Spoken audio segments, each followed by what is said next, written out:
got one. Okay, I'm Nate Williams, Choice for Freedom. We back over here in Compton, where I grew up at. This is where I want to bring all my teachings to here, right? I'm one of the first juvenile in the state of California that was tried as an adult. What that means, I'm from Ludus Park, right? When I was a kid, when I was y'all age, I didn't think I could ever go to prison. There was a commercial that said, use a gun, go to prison. Guess what? I didn't believe that commercial, right? I was the first one that they used to send to prison. What that means is they sentenced me to 25 years of life when I was 17 years old, right? Y'all hear what age I said I was? 17. I'm not an adult. I can't buy cigarettes. I can't do adult things, right? You come down here. But yet, they want to try me as an adult. They sent me to the California Youth Authority to figure out whether I was going to go to prison or the California Youth Authority. If I would have went to the California Youth Authority, like Marcus, like her brother went when we was younger, I would have went till I was 25 years old. They wanted me to die in prison. They didn't want me to do just 4 or 5 years. Put your chair closer. Just like a lot of y'all right here, if you tied with any probation number, that's called pipelines in prison. They're setting you up to go exactly the same path that I went, her brother, a lot of homies, and when we all went through stuff that brought us back to here today. Today, like I said, when I came home, I didn't parole back here. I paroled. I have a daughter up in Oakland, California. I paroled to be a father to her, but that was the best choice I made because guess what? I graduated from CIS with my bachelor's degree. I graduated from Stanford. I don't know nobody from Compton that graduated from Stanford, right? That's an Ivy League school, right? I graduated from there. Halfway through the school, guess what? I started this organization called Choices for Freedom. Just like she has angels here, I have Choices for Freedom. We work together, right? My mission statement is to detour kids from entering the justice system. That means I don't want to see you go to the Los Chinos. I don't want to see you go to no Silver Brand. I don't want to see none of y'all get locked up, right? Because there ain't nothing in there. You know what I'm saying? It's a place you go where the police can really murder you, kill you. Just like they're doing out on these streets, they can do it there, and there's no cameras in prison, right? They can rape you, they can do all these evil things to you, and it's going on, right? I seen all kind of stuff. I did 32 years, so I seen homies, right, that I grew up with. I'm on the yard, and they said, look, when we got to prison, when we got to San Quentin with 25 years of life, it means you ain't never coming home, right? Because it was people there that had 7 of life, right? That was down 20-some years. So here we come with 25 years of life, not 7, 25, and they still been down 20 years. So we didn't expect what was going on. 2 of them said, look, Nate, I ain't a gangster. When they got to where it was really serious, because you can't go buy no guns. You have to make a knife. You have to come from this. Ain't no running and shooting like a lot of stuff's going on here. No, that's out. So so 2 of them, different occasions, said, look, I'm not a gangster, right? What they was really saying to me is that they couldn't live this life. And me being a part of the gang culture and all that, the first thing I said when he said he's not a gangster, oh, you gotta be a punk. You can't say that too loud, because if they hear you, they're gonna punk you, right? What I should have said was, if you can't handle this, bro, they got a place for you. But you can't be with us no more. You gotta go to protective custody, sensitive need. You gotta go to a different yard. You can't hang out with us, right? Not knowing when this person, one of them went back, he was reaching out, he hung himself. He couldn't live. He was part of something, but when he got to where it was real, prison, he couldn't deal with it, so he hung himself. The other one said the same thing, cut his wrist. He tried to kill himself. You know what I'm saying? These are the same people you see out here that's out die for you, it's on the hood and all that. When you get behind closed doors, even when you get arrested, right? 90% of all cases, juvenile and adult cases, are plea bargains. That means when you go inside of the jail, like if all 3 of us get busted, right? What's going to happen? The DA's going to pull you out. He going to say he said something. He ain't said nothing. He going to say I said something. I ain't said nothing. And then you going to think we did say something, and you going to say something. This is a fact. I'm not saying that you're doing it, but history repeats itself. That's what goes on, right? Let's talk about careers. Okay, when I came home, I don't have no adult record because I went in as a kid. So I never had a job, right? When I came home after 32 years, I got a vocational trade. I got three. I got airframe, air engine, and auto body and fender. When I went to apply for a job when I first came home, they said, do you have work experience? I didn't have work experience because I never had a job, right? That's bad for you. But I seen there's a lot of minimum wage out here, right? So minimum wage job is like 10, like 8 to maybe $10, right? So I'm thinking like, look, if I get 2 minimum wage, because it's a lot, you can get minimum wage job every day, all day. I was thinking like, if I get 2 minimum wage job, 10 plus 10 is what? 10 plus 10 is what? 20, right? So I'm thinking if I get 2 minimum wage job, that's $20 an hour. I was thinking smart, out the box. Not knowing people was watching me, just like people watching all of y'all right now. People finna put money in y'all pocket right now. And all they want you to do is show up. They test you. If you show up for this, it's gonna be more money. If you keep showing up, it's gonna be career. If you keep showing up, it's gonna wear on you to bring a friend with you to help your friend get paid too. Right? Don't y'all wanna have nice things? What kind of car you wanna go up? What kind of car you wanna go up? Huh? How you think you're gonna get that car? I'm glad you said it, because I teach inside 3 juvenile halls and 16 prison. You know what they tell me? It's always some type of game or hustle that they say. They never said what you said, right? And that's what I take to. I say, you know, I'm gonna give you some game. And the youngsters be in there, be like, oh gee, what you gonna tell us? J-O-B. They be like, what? I said J-O-B. What J-O-B spell? What you just said. And they all start laughing, but you know what? A job is a guaranteed check every week or every other week or a month. You're gonna get paid. You know what I'm saying?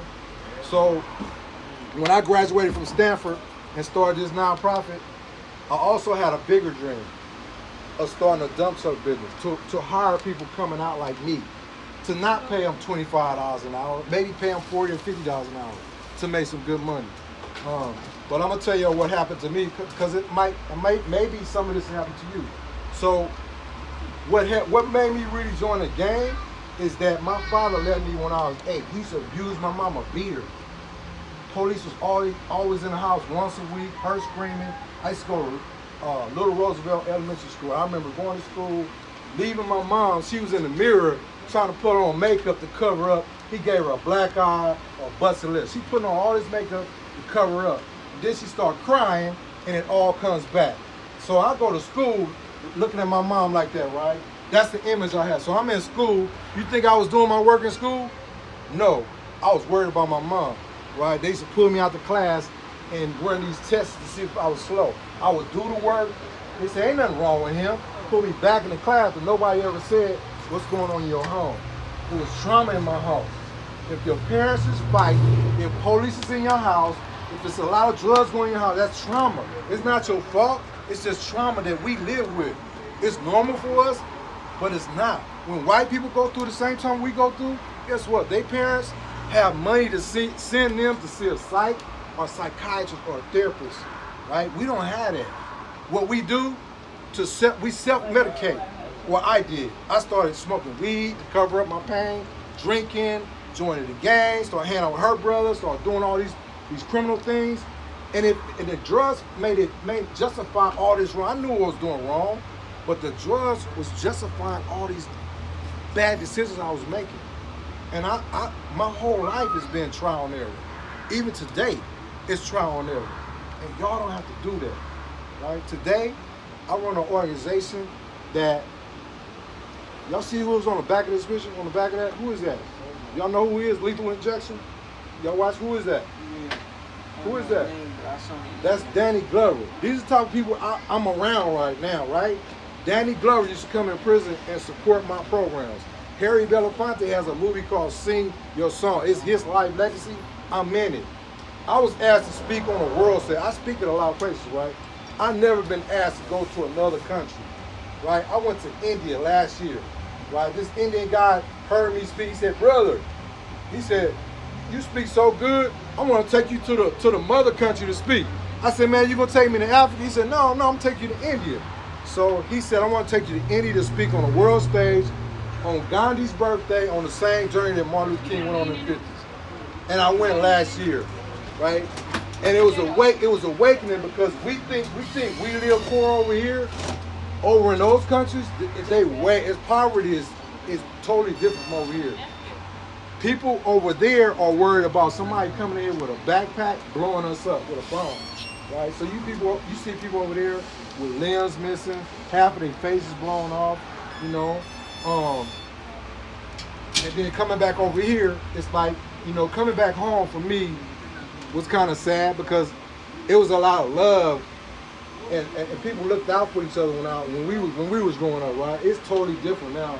And it hurts because I don't even want to say that, but it's kind of like I know that was wrong for me, and I wasn't supposed to go back to it, and I feel good coming back sharing this with y'all in hopes that y'all will take some of it. You might not take all of it, but at least hear some of the things I'm talking about, and you can tell me I'm wrong if I'm wrong.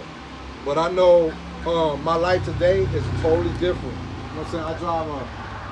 I drive a CLS 500 Mercedes-Benz sitting up in Oakland. I got a rental car over there. I got a low rider around the corner. I got an Escalade I just bought from Hollywood. I mean, I got all these things, and I had stuff before I went to jail. But guess what? When I went to jail, they took all that stuff, right? It didn't mean nothing to them. They took all that stuff, right? Today, I work, like you say, JLB, and I have all these things and more. I got good credit. I got money. I can hire people. We bring y'all money. You know what I'm saying? If I was still living the same life, it'd be totally different. It'd be like, if I'm gonna give you some money, you're gonna do something for me. And that's wrong. The guy that brought me into Ludus Park, that was wrong. Because I thought that's what a man was. And it wasn't. It wasn't. You know, today I live my life wanting for others what I have for myself. If I got $10, I'm gonna share $5 with you. That's how I live my life. I help people now because I took somebody's life. I killed somebody, right? And there's nothing I could do to bring that person back or to be forgiven. That's something I have to deal with when I go see my higher power. And that's the reason why I'm motivated to do a lot of things I do for that person. Because my family, I was supposed to die in prison, right? I came home 32 years later, right? So that person I killed cannot come back, right? I can come back. My family can enjoy me. His family can't, right? And that's wrong. I feel today, if anybody should have died that day, it should have been me. Because I didn't have the right to go do what I did. I went to go take this guy's car, and he didn't want to give it to me, right? I killed him over a car, over some dangling wires, some lowrider stuff. That was wrong. I feel today, if anybody should have died, it should have been me. You know, today I live my life according to, like trying to give back, and like I said, keep y'all from going through what I went through. I'm just one person of many that have been through the system and want to see y'all not go through what we went through. I mean, it's not. Y'all should be running this city. This mayor, you can be in the same position.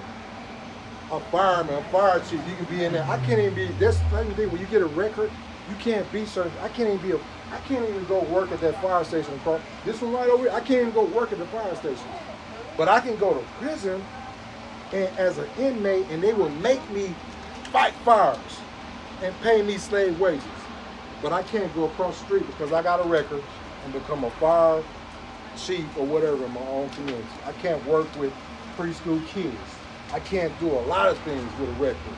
I can't own firearms. I'm gonna protect myself. Y'all have rights that y'all need to keep and start using your mind. You know? Y'all got any questions y'all want to ask me? Because I got some more kids, 2 of them over there eating. I gotta get back to it. But I wanted to come and check in with y'all. I'm gonna be here. I'll be back Thursday. I'll be back down here Thursday. But anything y'all need, I got you. Whatever it is, going out, need some money, whatever. You want to talk to somebody? Y'all got his card, and like I said, he the reason why y'all working today, because he the one hooked me up. So, like he said, there's more money to be more and more. You just gotta show up and do what you gotta do. So y'all got his card. So if you need some or whatever, he come from the streets and he done changed his life, so y'all call him. He look just like him. I always say, that's why I say he my brother. And we always got food too. I got jumped on a lot. But that's the only difference though. He got jumped on, Marcus gonna kill him. Yeah, that's real. That's real. But can y'all say thank you for coming to talk to us? You know, he got some more young men he working with, like doing what I'm doing. He just left them at a restaurant because he took them out to eat. So, I mean, he'll be back down here Thursday, and then we all gonna try to hook up one day and all take everybody somewhere. Everybody Let's right go to there. Alabama to the museum. They got a museum in Alabama. I don't know if y'all know about the youngsters that was in New York when this white lady said she was raped by these. Oh they made a yeah, movie. What's that that movie? movie.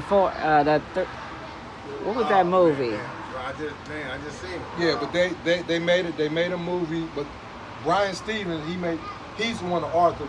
He has a museum in Alabama, and it has these jars of dirt, like mason jars. But these jars, it's about 100,000. They all represent our people being hung in the South. They knew exactly the areas where these bodies was.